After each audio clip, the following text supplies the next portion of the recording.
Hi, this is Dr. Ogren, and now I'm going to talk about internal organization and what that idea of how we consider what's happening inside the walls of the organization and how important that is.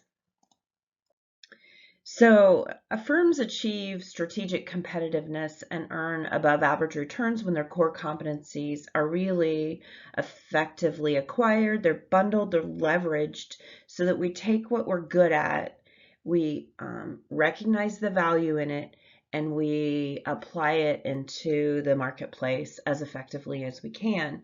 Over time, the benefits of any value creating strategy can be duplicated by competitors, but um, but we need to consider all of the traditional factors like labor and access to finances and raw materials that are protected and regulated in markets continue to be sources of this competitive advantage.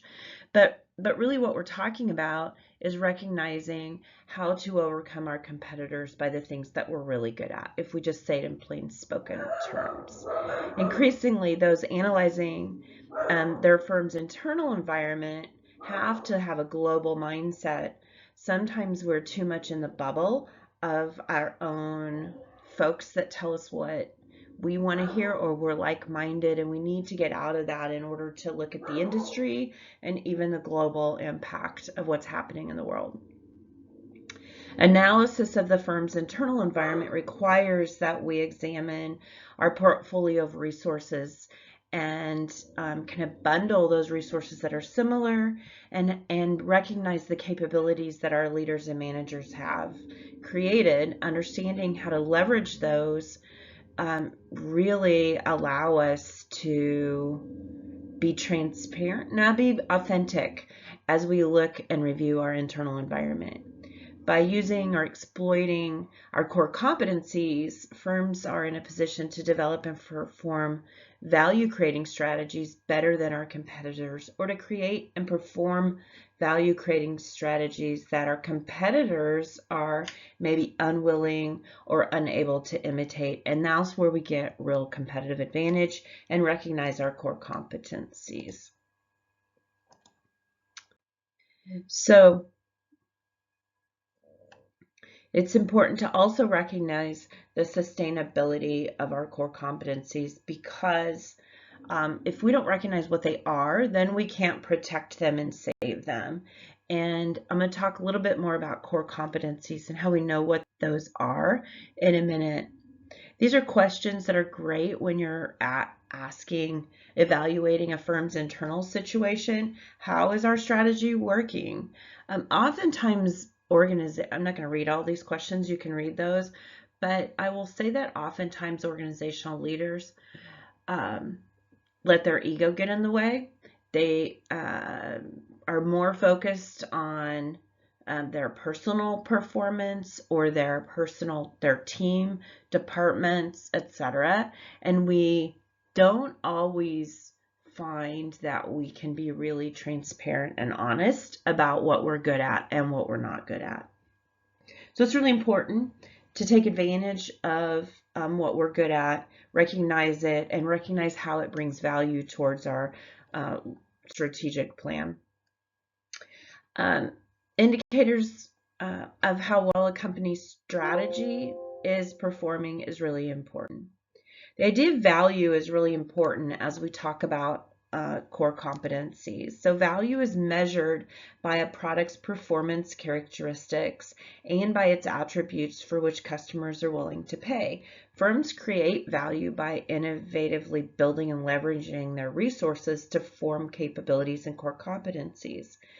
Ultimately, creating value for customers is what our goal is, and it's the source of getting above average returns for a firm. So it's important to recognize what value people are paying us for. There's challenges when we look at the internal organization and we try to really analyze it well. For example, knowing when a capability is not a competence. We can be capable of something, but it can be not a core competence. We can learn quickly. We should be able to fail fast, learn quickly from our mistakes, and move forward. This is a great figure that demonstrates the conditions affecting the decisions that we make. Uncertainty, complexity, and intra-organizational conflicts are really aspects of our analysis internally that can create conflict, angst. So uncertainty is about what sometimes we're in uncertain times, and what is the market doing? What's the industry's future look like? So really having a clear and real viewpoint of what's happening in the market is important. As well, complexity. We have so much complexity in our world that not getting bogged down into the minutia, but remembering what those big rocks are that help us move forward and really move the needle. That's what we should really be focused on more than those daily fires and inertia that we often find consume our time. And then intra-organizational conflicts is really the idea that we have competing goals within an organization. Sometimes we set up departments in order to compete without realizing it. If sales goals are defined one way, but as an example, marketing is defined by budget and return on investment, maybe they're not supporting each other. Maybe if they're only measured within the structure of that department, let's say marketing is measured by how many leads they bring in, they may not be the most qualified leads. If I'm only measured on volume, then that may not be what sales need to support a sales function. So that's just one example of how we can have intra-organizational conflicts, not really between people. It can be between people, but also about the decisions we make within the organization. So resources, this is a great chart that demonstrates the idea of resources. Those are the tangible and intangible things we need within an organization to get the work done. Some of those filter up into capabilities. That means we are able to do them internally. Some we need to do externally.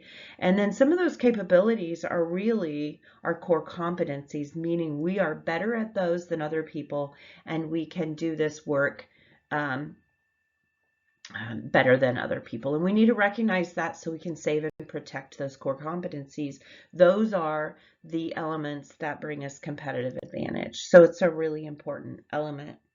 So resources, let's talk about what those are. Resources are our assets, the things that we have that help us create the work that we do. So I think of them as inputs and things that transform those inputs. So it's raw materials, it's the financial resources, it's the things that we need. This is an example that if you've been in production operations, you've seen the same example. Our inputs are those raw materials that we need to create the thing that we're selling or the service that we're selling.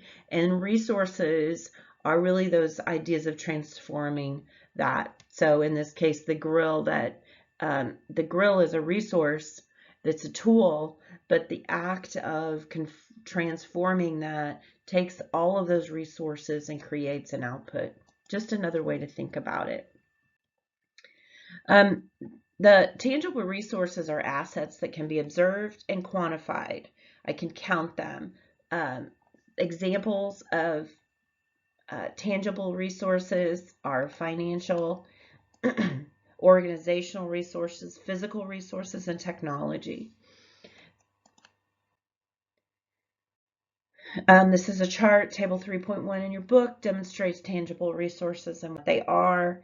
And intangible resources are different. We can't count them. Think of these, I can't inventory them, I can't see them and hold them in my hand. Think of them as knowledge, managerial capabilities, organizational culture, the routines, the processes we go through, and our brand name are all examples of intangible resources. They bring value, but they can be overlooked because they're not tangible. So table 3.2 in your book gives good examples of that.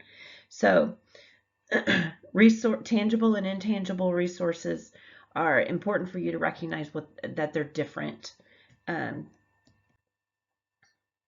going to pause there and come back to capabilities and core competencies in a minute. Thank you.